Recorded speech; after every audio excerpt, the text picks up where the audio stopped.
let's bring on stage for the last time our co-founders, Guy Gal, Hilary Saunders, and Ed Wu for live Q&A.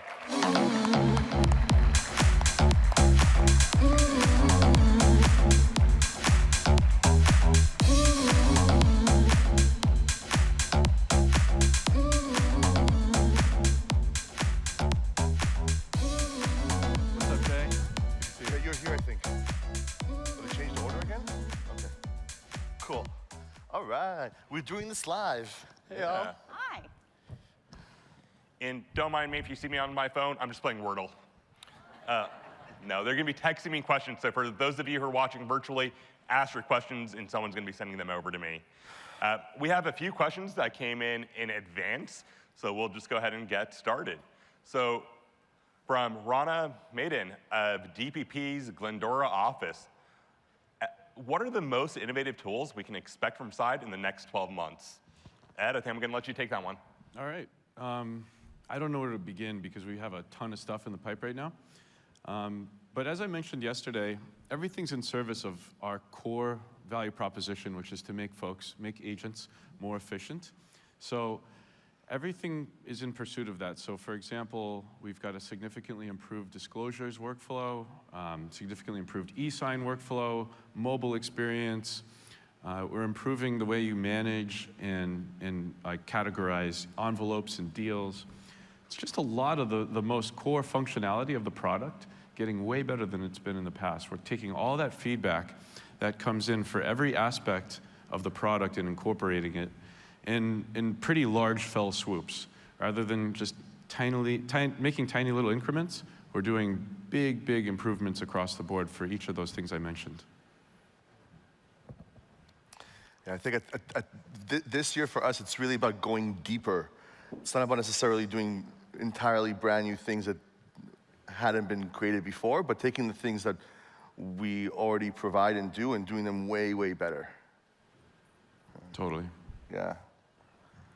Hills, anything you want to add to that? Tech stack? Well, for the internal people or for the TCs and the support staff, we're making a wonderful audit tool that will take SkySlope and blow it out of the park. Yeah. That's right. Yeah. Oh, and payments too. We're doing a big improvement in the way we manage commission disbursements. Thanks, Anthony. Anthony loves commission disbursements. So, Guy, for multiple people, we got the question, what is Side's 5-year vision? You know, I talked about this maybe 2 or 3 or 4 forums ago. We don't really have a 5-year vision. 5 years is a plan, 20 years is a vision. So, the 20-year vision is to continue doing what we're doing right now. It's to empower more folks to be able to transform themselves from being individual top-producing agents or teams into actual companies, boutiques that they own and control and can determine the culture and the brand and the future of. That's a really long-term mission. There's so much work left to be done to make that happen in a way that really transforms the industry. And of course, the other thing that we really focus on is helping folks who are already independent, who have taken that leap, taken on the burden of operating both the back office and the front office, and putting them in a position where they continue to own their company but no longer have to operate a brokerage. That is those are the mechanics of how we get to an end state where in 20 years' time, instead of having an industry where 70% of the transactions are facilitated by agents doing less than 3 deals a year, which is today's industry, right? Today's industry is 70% of the transactions are done by agents doing less than 3 deals a year. We want to see an industry where 70% of the transactions are done by folks who are full-time, dedicated, committed professionals like yourselves. And that's not just because it's good for you all, it's because it's good for the community, it's good for your clients, it's good for the public good. It's in the best interest of everyone that we share this world with. So that's the big long-term vision for us. Unbundle the real estate industry into its component parts so that instead of having 2 million agents subservient to 5 national brokerages that are one size fits all, We want to see thousands of locally owned and operated boutiques that are thriving and are working together collaboratively, connected together in a network in a community like this one. That's it. That's the big vision. Now the 5-year plan is to do more and more of that. Obviously, by the end of this year, we'll be operating in 18 states. In the next year or two, we want to be operating everywhere, or wherever there are top producing agents, teams, or really excellent indies. We want to be able to be there to be of support and service to them. Yeah. Guy, you've used a metaphor in the past that I love about how you would never want to get brain surgery by a part-time surgeon.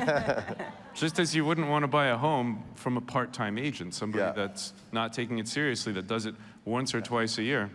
You want that brain surgeon that does this every damn day, that knows exactly what they're doing, just as you want a real estate agent. That's sharp, right? Exactly. That has their thumb on the pulse of everything. Right on. But you know, what's interesting is that most consumers, most of the people you work with, they don't even know if an agent is good or not. It's impossible for them to tell, because if you're a part-time agent at your average brokerage, when you go into an appointment, you're telling that client that you're really experienced, and you're showing the results of the office. Oh, you know, my office did $1 billion in sales last year. The average seller or buyer doesn't understand the nuance of that. They attribute all of that experience to the individual agent, who might be doing one transaction, but is using the experience of the good agents in the office, including showing their listings at listing appointments, somebody else's listings, to win business and to portray themselves as more experienced than they actually are. Now that's by design, that's not an accident. That's what traditional brokerages want. They rather have way more agents doing way less deals, because then they can take 50, 65% splits on all of that. And all the fees, all the crazy monthly fees. Yeah, exactly. That's how the industry has been set up.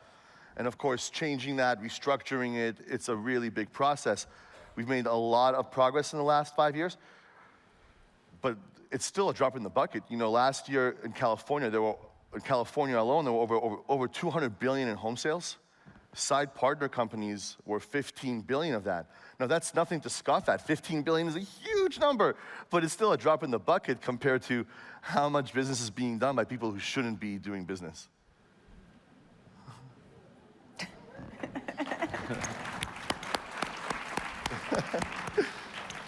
I could be a little controversial, I'm sorry.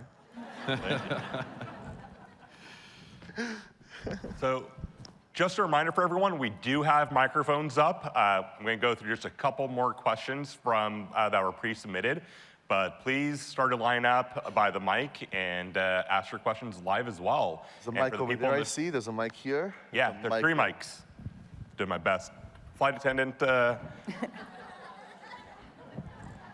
Those glow sticks from last night. Exactly.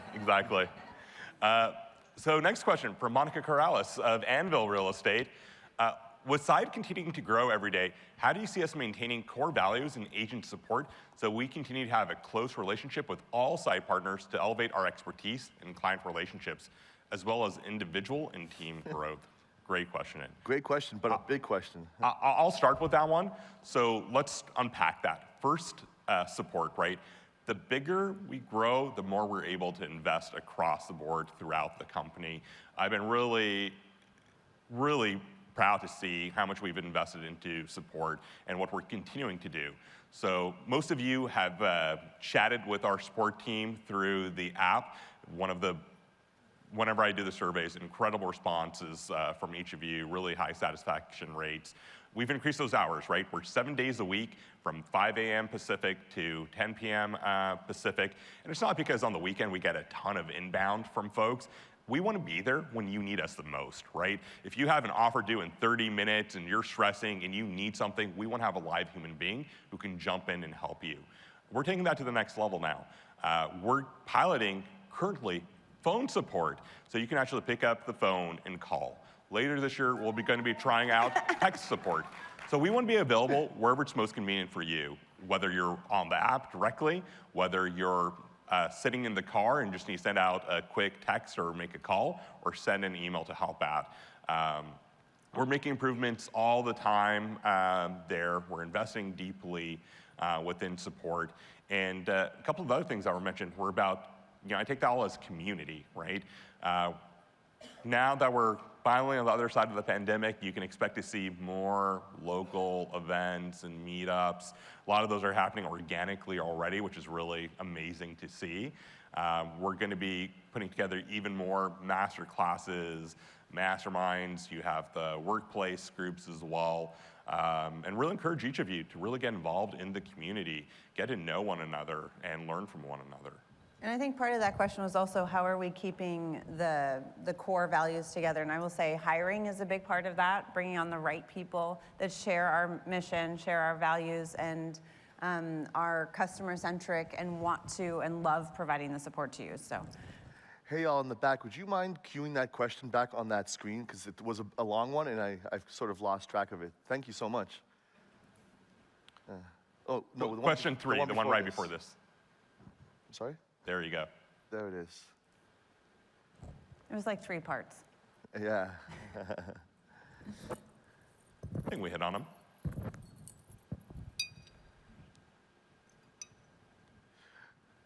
Ed, do you have anything to say about that? Ed, I need your muscles. I can't open this. That's what I'm here for. I'll say Thank there's, you. Oh, look how easy he made that look. Thank God. That would have so been much you embarrassing. can I say. couldn't do it either. It was all set up. there's so much you can say about in response to this question, but I'll just say the one thing, which is you also have to define and adhere to a standard, right? You have to say this is what we stand for, and therefore this is what we don't stand for. These are the behaviors that we want to encourage. These are the ones that we want to discourage. This is what it looks like to be a really great, productive, collaborative community member. This is what it looks to be like someone that's not a great member of the community. And then you actually have to do something about those things. So, you all know I'm a bit of an oversharer. We make really hard decisions all the time that most companies, I think, lack the discipline to make, and maintaining that discipline is so important. Just the other night, like here at this forum, we had a partner behaving in a way that was really inconsistent with the values that we hold so dear at the partner dinner, and a few of you actually flagged that with our team, which is amazing. It's because it gives us that visibility. And as of yesterday, we parted ways with them. They're no longer a partner to Side. We're no longer a partner to them, and they're no longer going to be a part of the community. And that's not something we do lightly, but it's important. Yeah, it's important to protect the sanctity of the community. Now, there's so much nuance in that because sometimes, not everyone has to be friends, not everyone has to get along, but oftentimes some of the feedback we get is, I just don't like this person. That's not necessarily grounds for not having someone be a part of the community. It's going to meet a bit of a higher standard than that. But having that standard is really important. And what we can do, Jay, I think that would be really useful is better define that standard so that everyone here understands what that is. We've had that question. We've had people ask that before. I like that idea. Yeah. Yeah, that could be a collaborative process, right? Where we put out a survey and sort of get people's feedback and go from there. You had me at survey. Jay likes surveys. If you know Jay, you know Jay loves surveys. You want to do a plug real quick? What? You want to do a plug? Yeah, I already plugged it before, Okay. but once again, at lunch, if you haven't already, our quarterly community survey. I see we have someone at the mic. Give me just 1 second. We have one more question. And everyone else who has questions, please come up to the mics and start a line up. Hilary, I want you to take this one. So Catherine Liu of Momentum Bay Area, what advice would you give to someone in order for them to grow the most, both personally and in business? I think Mimi touched on it earlier, which was find your true self, find what's important to you, and then be true to that. You will grow, you will find your passion, and it may change, but just center yourself on what is true to you. Simple. Thank you. Well, let's now go to audience questions. I apologize, I can't even see your face because of the lights. Ben. So please go ahead. I thought it was you. So go ahead and just say your name and where you're from. And your company. And your company. Hi, Dan Risman-Jones, Ascend Real Estate in San Francisco. Woo, woo. I also loved Mimi's speech and especially her discussion about the foundation. It's something that my partner and I have talked about setting one up for a couple of years. I assume a lot of other realtors might be going down that path. How could SIDE assist us in creating foundations to get more involved with our communities? You know, I'm not sure we can. It's that's a great question. I'm not sure we can. And I say that because at the scale that we're at now and at the rate that we're growing, we have to be so focused on what it is that we're doing so that we can continue to do it better and so that it doesn't deprecate and degrade over time. And until we get to a place where everything that's core to what it is that we do for you all, until that's excellent and best in class, we are going to continue keeping our blinders on. Now, that's not to say that we can't help with evaluate options for how to do that or source a third-party partner that can help facilitate that for you all, but it's unlikely that SIDE will be able to set up the foundations themselves. What I would encourage in between now and then, if that's your interest, Dan, is to speak with some of the partners who do just that. You know, folks like Val Vandervoort or Anthony with Amalfi, who have, or of course Kofi, who have foundations or are really active in the contributions they make to charitable organizations. Anyone else have anything to add to that? It might be a good topic for a mastermind. Yeah. Yeah, and We did one actually on philanthropy and giving a year ago. I think we can revisit that. And just a shout out, Ascend Real Estate, one of the first 20 partner companies to ever work with SIDE. So yeah, way back. Way back 4 years ago. Way back, the Wayback Machine. But to go back to the previous question about what you can, and tie back to the one that was just asked by Dan, focus is a superpower, right? If you wanna, if SIDE wants to continue to grow fast but do it well and sustainably and excellently, we gotta be focused. If you yourselves want more growth out of your business, then you want to do more resale, focus on your resale. Don't try to also stand up a property management company, a development business. Like that's all going to split your attention and your time and your focus, and you're going to spread yourself way too thin to be good at any one of them. It's better to just pick the one thing, be amazing and incredible at it. Get it to a point where it is working so well that if God forbid, a bus hits you, it would still continue to be a really great business, and then the world's your oyster.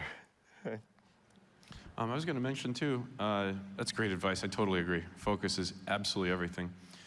Just even for us, we're constantly met with opportunities to solve other problems tangential to our core business, but we always have to say no and exercise that discipline. But I was going to mention everybody should have access to Facebook Workplace, which is a great tool that you can use to just throw questions out there to the entire SIDE community and just get a really fast response. It's great for things like this where it's not part of our core offering. We don't have a designated go-to third party, but you want to hear what other people have been doing. It takes 30 seconds and you get feedback from all the wonderful minds in this room that likely have solved that problem or whatever challenge it is that you're trying to overcome. Thank you, Ed. Next up, we have Rahm Amira of Asante Real Estate in San Ramon, California. Okay. Hi, Rama. This question may have been answered before, but I'm just trying to find out again in case I missed it. So from a productivity standpoint with the SIDE app, I think one of the crucial things in our business is to create our templates in there. So like in zip forms, you can create your templates and then you can copy them and do it again for another client. At this point, I know that the SIDE app doesn't let us do that, but it's just a suggestion if it's in the pipeline, that creating templates is very critical, especially when you're on the go and you're in a deadline and a crunch, and you gotta get that contract out within 30 minutes. It's really hard to do it when you have to replicate the whole thing all over again. So just your thoughts on it from compliance standpoint and from the technical standpoint. Yeah, I'm glad you brought that up. I'm very glad you brought that up. So a bunch of thoughts on this. We deliberately built the app without templates. And you may wonder why that sounds crazy. The reason is, if every single team has to manage all the templates inside their account, they're all going to be doing it a slightly different way. And it's a ton of redundant work that's being done. And we've basically centralized that. So based upon the location of the property and the type of property, all these variable parameters, the app automatically pulls the requisite documents for that particular deal. I will say though, there's some features missing that we need to incorporate soon that would make templates, this whole notion of templates disappear. So for example, being able to preset certain values in certain fields, I think that's really what's missing, not so much the templates feature, but the ability to store values inside of specific fields. Yes. Because at the end of the day, I don't think anybody wants to be managing templates, you know. So if I may please clarify, I didn't mean like the template that you already have. So I'll give you a quick example. Say you have a listing agreement. We have a standard format. We charge this much. This is what we offer. So the variables that come into the agreements that are Totally. standardized, that we can create a standardized verbiage for that document and then just copy it and use it for the next client. Oh yeah, we're saying the exact same thing. I totally agree. Like it's the content of the forms, not so much the which forms you need that you want to have stored. And I totally agree. That's something we've got to add. That feedback has come up time and time again, and I agree. It would save a lot of folks a lot of time. We have a few fields you can store, like the default commission percentage or your preferred escrow officer, things like that. But I want to add a lot more, like all the most common fields. All right, thank you. For sure. Thank you. Another Ellen. That's workaround is great also feedback. duplicating a transaction. So if you keep something as you call it basically your template, and then you duplicate that. That's one hack. We'll go to one more question over there from Molly Poe to Indigo Real Estate in San Francisco, and then we'll go to a virtual, and then we'll come to you in the middle. Go ahead, Molly. Thank you. Thanks, Jay. I wanted to, first of all, this is the worst time in the world for me to be up here asking this question or making this statement because I've lost my voice from having so much fun. I apologize. But I just wanted to kind of mention for a moment something that we found to become really important as we're presenting to clients. When we first started Indigo about a year ago, you know, Side was kind of like that biggest company no one's ever heard of, kind of the silent powerhouse behind our brokerage, giving us everything we need to thrive. But I've kind of found, like with our current client base, the transition, all of it, a lot of our business is repeat referral. That's great. That works well. They're thrilled for us, everything else. But when we go in for some of these colder listing presentations, and they think that they're working with like a little mom and pop, in our case, a husband and wife, small team brokerage, that's not always giving us the juice that we need to properly present, because we come in guns blazing, but then I know there's a Compass agent they might be talking to, or Sotheby's, and they come in locked and loaded, and for sure all of their team, all of their agents have been, you know, versed and probably rehearsed on how to overcome the small boutique brokerage thing because they're scared. And I've asked Katie Bobo, who's our manager extraordinaire, if she can present or create some slides that we can put into our digital presentations that show like all of the Bay Area brokerages in one slide. And then another slide that maybe even shows all of our nationwide affiliates, because we have so much power within this community that we connect from, which is part of why I've lost my voice, because I've met so many awesome people. But we need to really emphasize that to the people that we're meeting and the people we're interviewing with, because the other companies are using that against the boutique brokerage element from what we can tell. And you can overcome it sometimes, but they deserve to know how important it is that all of these, and we need like a visual to say, because you can tell them, but they don't listen. In our presentation, all of these companies these are all our besties. These are all of our connection. These are who we market all of your stuff to. And it goes all the way around the board, even in nationwide, because some people drink the Kool-Aid on that. So this has come up before too. In your listing presentations, there should be an insert about Side, but I love this question, and I agree. And I'll be honest, I'm competitive. And I'm a little bit petty too. So if people are using this to sell against you, that makes me really want to put together an insert or something that we can just provide each of you. Because screw them. You guys are the best. Simple as that. And I'm happy to work on that with our marketing team. Yeah, we do already have, Side's default is we don't exist, it's your company, you're the owners of it, they're boutiques, and if you want to mention us in some capacity because in the broader network and the power of it, because it's going to be of help to you, then that's great, and that's your choice, and go for it. And we do have inserts for the listing presentations to that effect. I'm not sure if it's specifically what you're describing, Molly, as insofar as listing all the Bay Area brokerages, whatever, but we definitely have content to support that message. The thing I will say, though, and I just want to take this big picture because we're getting into the tactics of this. This is not a new thing. In the entire history of real estate brokerages, it's been two competing narratives.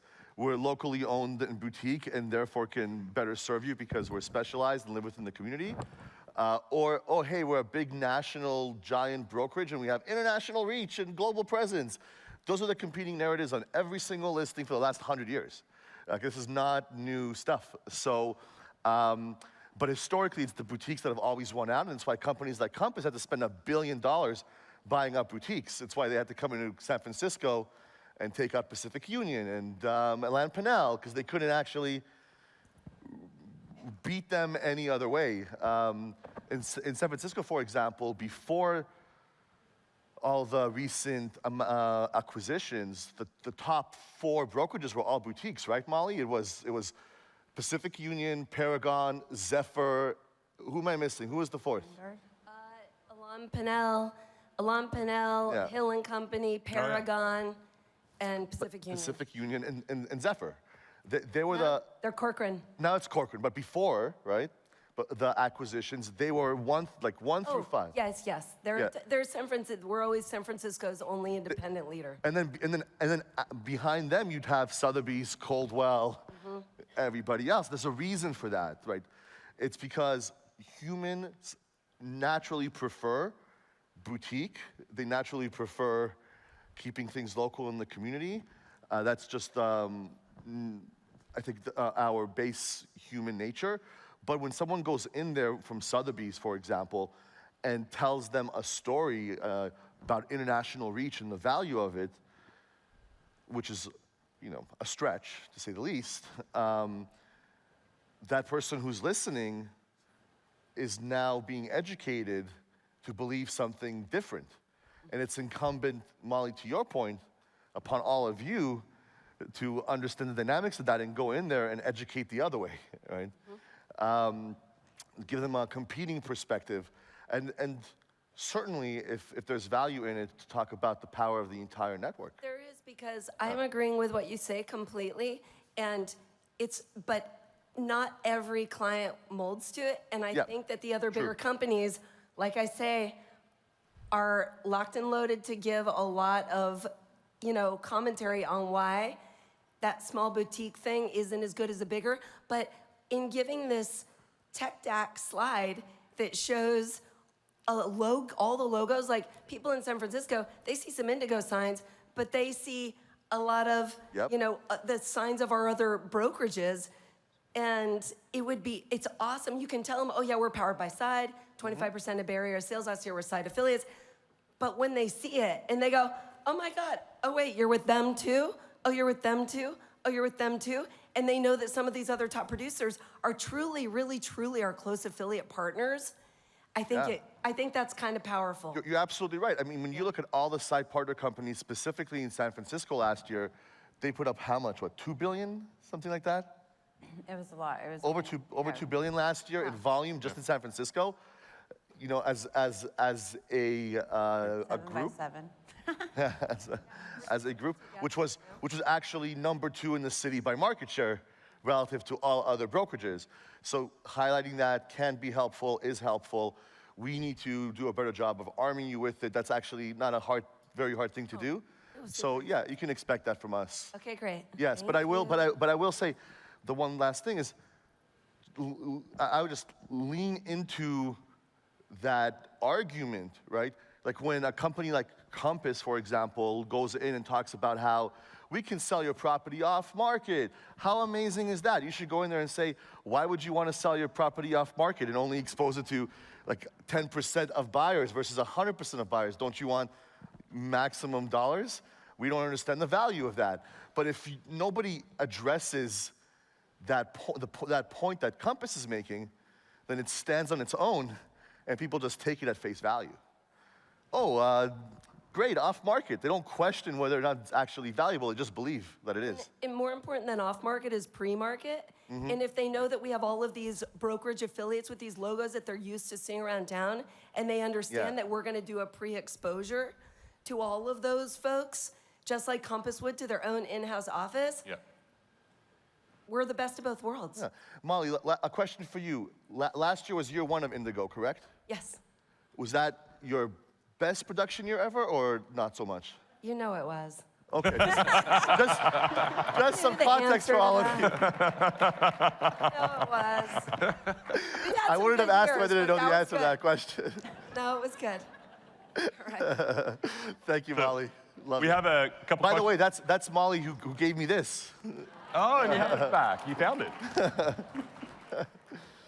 Jay. So we have a few questions from the virtual audience as well that I want to make sure that we get through. First one is from Joe N. Don't see the brokerage.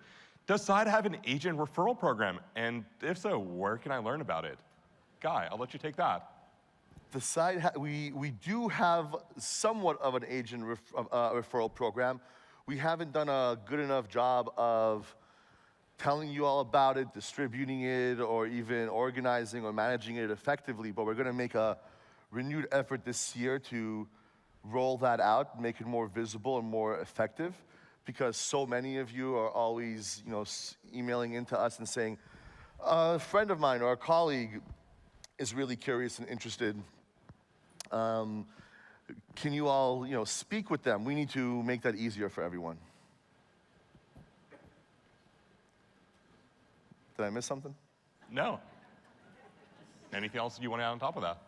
No? As I was looking at other questions, I wasn't paying attention. I thought you were just, tweeting or something. Wordle. Let's move on. I like this question from John Babaya of ARC Real Estate. If the real estate market hit a recession in 2023, where do you see the real estate sector going, and how would it affect the number of transactions? Hilary, you want to first? I think Rick Sharga did a really good job yesterday of kind of doing market analysis, but I will make one comment that we have seen is that the sheer number of, or lack thereof, of, I told you it was hard to get into that thing. It is, right? It's not just, it's just me. Hand it Ed. Oh, there we go. It's not that easy, man. No, It's slippery. where I was going was that the lack of inventory is just decreasing the number of home sales. That's just reality. Nobody wants to sell because they have nowhere to buy. So the migration is continuing to, from the big cities to the small towns, but deep dive into what Rick said yesterday, and we have those slides available. I'll answer that question big picture, because again, I just think it's way more valuable to think about these things big picture than it is to just try to think about what's gonna happen next year and start worrying about that. 2008 to 2012, right? Real estate Armageddon, it'll never get worse than that. That is worst case scenario. Could we all agree on that? Yes. Okay, that was the worst case scenario. Average transactions per year, historically trailing 20 years before that crisis, were 5.5 million units a year. Last year was 6.2. Now, in the 2 or 3 years leading into the housing crisis, it was nearly 8 million, because people were buying things they shouldn't, was bad debt, bad mortgages, etc. The worst of the crisis saw a 30% decrease. The worst year of the crisis was 4 million homes sold. It wasn't zero, it was 4 million. That's 8 million sides. That was when most people in this room became top producers, because you stayed in industry when 50% of the other agents left, and you picked up so much more share because of that, and established yourself. So crisis, challenges, they're opportunities. And the worst case, we go from 6.2 million to 4 million units in 2023, which I think is not going to happen, but who knows? That shouldn't have much of an effect on you at all whatsoever, in my opinion, although it will make things a bit more competitive. And It won't be existential. It won't put you at dire risks. yeah, the good news is when you have receding tides, right, it's going to be the people who shouldn't have been out in that ocean that get swept away, right? The part-time agent, the person who's, oh, well, I listed my home with Uncle Bob's cousins, nephews, kindergarten teacher's son. He said he would give me 50% of the commission back. When the tides recede is when the village, the townspeople back in the day would rush to the ocean to pick up all the easy fish, you know, and that was stranded and beached and all the shellfish. Like, it's opportunity, right? It's look at everything that happens and think about what opportunity is this presenting to me? Well, the record also showed that these analogies were not pre-rehearsed, so that was good, guy. That was good. Well done. I saw that on a Viking show recently on Netflix.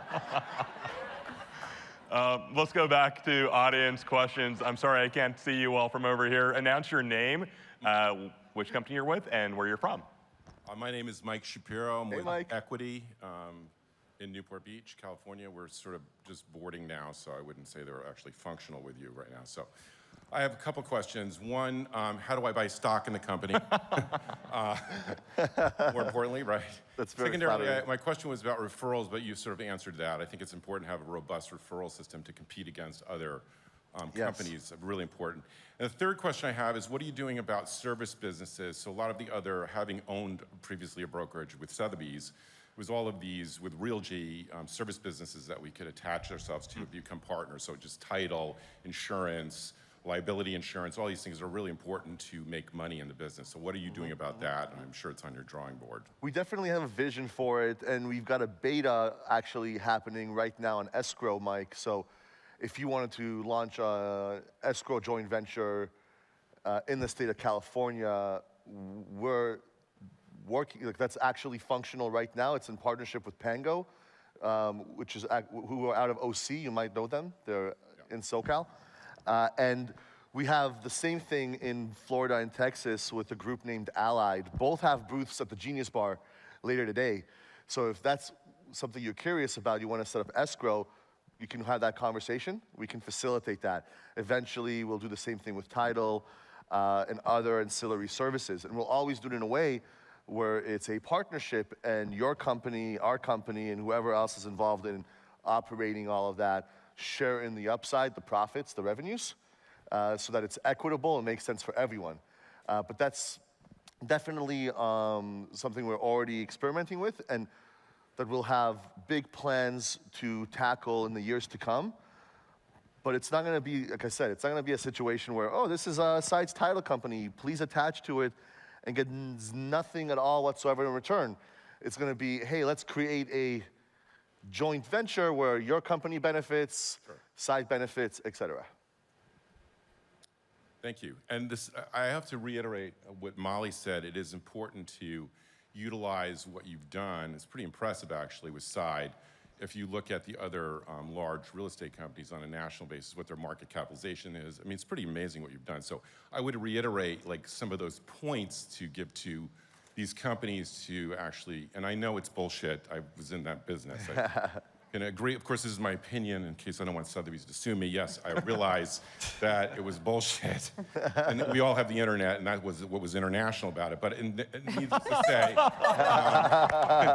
so sorry, I didn't, it's only my opinion for any Hey, lawyers in here. you have direct experience. But the end result is, those, that dialogue with those narratives are imperative as agents go through, and saying, like, I would use that, you know, that you have, you know, 20% market share, whatever it is, in each region. If it's one thing that Side that maybe hurts us a bit, is that we're, like, too humble and too committed to the mission, where we genuinely we genuinely don't believe that you need to put Side on things for you to be successful. I mean, 20+% of our partners today used to be independents, doing hundreds of millions, if not billion plus a year, with nothing to speak of in the way of, oh, here's our broader, larger, awesome, international network, but rather just being able to connect with the client in a real way, in an authentic way, and establish confidence, and do what you all do and present as what you are, which are experts. But to each their own. So if you want to do that, we should be able to support you in so doing, and we will. I'm not in disagreement. Oh, sorry. I'm not in disagreement with you. I agree with you 100%.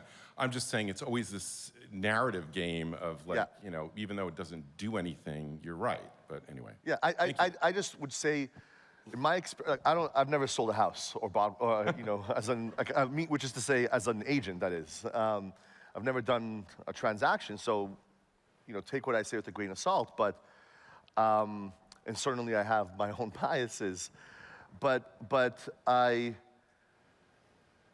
do genuinely believe that it really just comes down to the way in which you instill confidence in your client, in your potential client, the way in which you read what it is that's important to them, ask them the right questions, elicit their feedback then and there, handle their objections. And you all know this, you do this every single day, right? But the most important thing, in my opinion, is differentiation. And if your pitch starts to become, oh, they do that, we all do the same thing, that's when you actually lose the most, because now the person who's gonna win is the person who will discount their commission.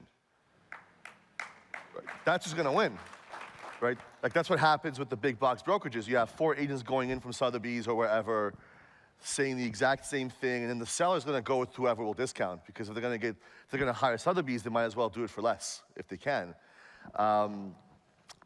If you all start to do that thing where it's like, yes, we also have international reach, it might dilute your value proposition. Test it, play with it. You've had experience with it, Mike, obviously, with Sotheby's. But I'll be really curious for you to try up front winning business without falling on the old narrative that you used to use in the Sotheby's days. Great. Yeah. Question. Thank you so much. Thank you, sir. We can talk more at lunch if you want. So I want to make sure that we get to the questions in the room. I know we're going to be bleeding into lunch, but we'll go through a couple more questions. And we're going to be on stage anyway, so even if we do break for lunch, feel free to come up and ask questions. Well, let's finish the ones we have. Or fill out my surveys. Go ahead. I think you were next. Hello, Jay. This is Aaron Lewis. I'm with Realty Lab in beautiful and affordable Modesto, California. Hey, Aaron. See ya. So I'm a little bit piling on because I think the fact that this topic keeps coming up means that there is validity to it. The only real challenge that I have is people's perception that they need that big scale that in fact Side has. And so Yes. boutique definitely is our strength and that's what we play to, but it's not that we don't have size and scale, we do. And so there are a few inserts in the listing and buyer presentations, yes. My challenge though is then people say, but I've never heard of it. They go and look for it online to validate that response. They don't see it. So I love the idea of, you know, just a bunch of dots on a map that show all the offices, that just show the, you know, the total scale. Yeah. But specific request would be if there could be just a couple of press releases discussing a little bit more consumer-oriented what Side is, but really just a section on the website that shows a drop-down list of all of our partner offices, all of our partner brands, by state, by city, so that way a person can go and look and follow up and say, whoa, these guys are really big. I hear what you're saying, and no question, if you want more content that speaks directly to your client that you can present to them about the size of the network and the benefits of that scale, we will provide that, we will support with that. Side will never be a consumer-facing brand. We're not gonna advertise to consumers. We're not gonna do press releases that speak to them. We have to have that discipline. We are 5 years in. We went from 0 to 19 billion in that time. We went from 7.5 to 19 billion in the last 12 months. It's working. Clearly, even the folks at Sotheby's lose listings, right, to boutiques. So the narrative sometimes wins here, sometimes loses there. Point is that you can't paint it with broad brush, and I think you we need to be really careful about how we approach it, because I don't want to lose what makes what we do so distinct, and that's the invisibility of side. Just because a couple of sellers, like, I haven't heard of it. Because I'll tell you what, if it was all about working with a company that they've heard of before, Remax would have the largest market share on the face of the planet, and they don't. Remax does zero business in San Francisco, right? They're not number one in any market, but they're definitely the most recognized consumer real estate brand by far. It's not even close. So explain to me why not everyone is working with them. The reason is that doesn't matter as much as you may think it does. Who's the number one office? The number one brand in your market is Guaranteed Rate, right? No, sorry, Guaranteed Real Estate? Because Guaranteed? again, that's Fresno. Sorry, Fresno, It sorry. would be PMZ, which is a very large independent. It's but again, it's a Independent, regional, right? It's not Remax, it's PMZ. PMZ is in Central Valley only. Correct. Yeah, no one's heard of them. Probably. in this No room. one, Yeah. show of hands, who knows PMZ? No, so like, okay, they still do gazillions of dollars of home sales in the Central Valley. So that's the facts. Now, I understand your experience is going to be different and people will have their objections, but when you walk into a presentation and someone's like really keen on size of the company, it's because they just talked with somebody from a large company. That's what they were sold. Your job now going in there is to give them a counter argument.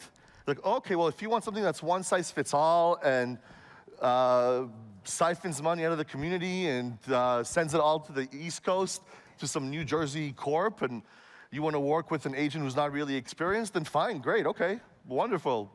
Like, you do you. You know, Have that conversation with them. So to clarify, it's if I did want to be at that type of an organization, I wouldn't be here. Of doing course, it. I know. So I don't want to lose I know. this reference point. I know. The And strength. by the way, Aaron has the coolest office ever, and I think he's the only partner that's in a big glass building, and it's this realty lab on the side of it facing the highway. It's really cool. It's because, and this is really key, perception is reality. And so I want to be able to just say, oh yeah, we do that too. But that's not why you should pick us. You should pick us for these reasons. Yes. But for people that say, well, I want to be able to know that that box gets checked. That's really the only thing. I'm not wanting us to all become, side. And then this Yes, is the of office. course not. Certainly, our uniqueness is the individual boutique concept. And- But just a few reference points where people can kind of validate on their own. Oh, they are a big deal. That's really the only. I totally agree with that. I think we could do more with the website. I would be a little reticent to have all the partners on a website mapped out, because what that's going to mean is you're all going to get 1,000 recruiter calls from other brokerages every single day, nonstop, forever. And if that's what you all want, then okay. But I don't think it is. But Aaron, the only reason I'm being somewhat combative here is because I don't want people to start believing in something that's not necessarily the objective truth. And I'm not saying that it's not untrue, there's truth to it, and there are ways to address it that don't wholesale undermine the difference we're making and the different approach we're taking. Yeah, I just personally refuse to believe that you guys are not the best agents for any of your clients, and someone who's with a Remax, Gold Banker, Compass will be better than you. But we can help put together some marketing collateral, because we do it internally as well. Talk about Yeah, the if you all need strengths to of the go, feel network. free to stand up. It's all good. You can walk away.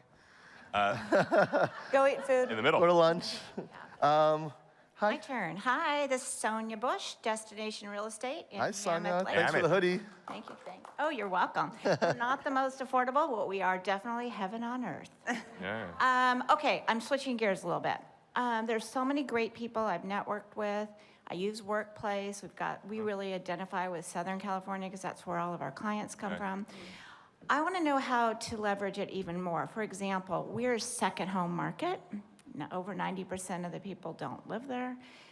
Is there a way to form a workplace group or a mastermind group or something within absolutely. this community? We have one for Southern California, actually. Let's connect afterwards. We'll get you onto it. And the workplace groups as well. I'm not sure if you were added to Southern California. I am. I joined myself on Southern California, but I Good. want like a second home. I don't care if they're in Florida Got it. or Yeah. Denver. That's a good, Unique. I like that. You can actually, so what I would say is, Side is a platform, and what that means is that we really encourage you all to take the initiative and build on top of it. A great example is Anthony de Amalfi Estates. Anthony runs 3 different masterminds that he decided to take the initiative on to establish and to organize.